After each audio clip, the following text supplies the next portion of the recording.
C'est l'homme le plus stupide que j'ai jamais rencontré. Il a été aspergé d'eau par les tuyaux de l'étage.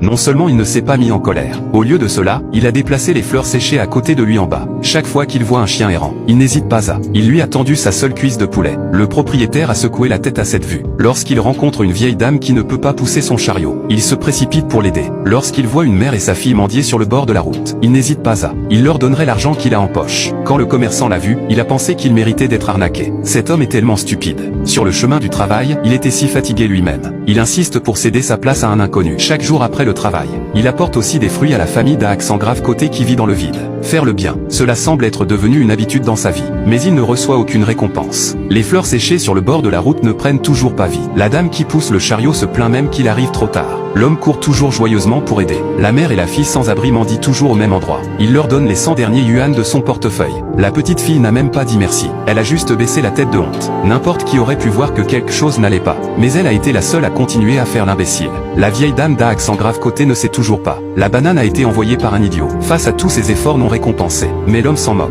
Même s'il est pauvre et mange du riz blanc tous les jours, il continue à faire le bien jour après jour. Année après année, il continue à faire de bonnes actions. Mais Dieu ne l'a pas déçu. Au bout d'un moment, les fleurs séchées ont pris vie. La vieille dame, qui avait un visage sévère tous les jours, lui a souri. Le chien errant devint aussi son garde du corps. Il devint son garde du corps. Et la chose la plus gratifiante pour lui est que, grâce à son aide continue, la jeune fille sans abri a enfin pu aller à l'école et elle s'est sentie à l'aise. Le beau sourire de la jeune fille était comme un remède pour son cœur. À ce moment-là, l'homme a senti que tout cela en valait la peine. Les patrons qui ne l'estimaient pas beaucoup auparavant. Le patron qui ne l'estimait pas beaucoup auparavant l'a également regardé d'un air émerveillé. Tout ce que nous donnons est récompensé. Il était juste un peu en retard.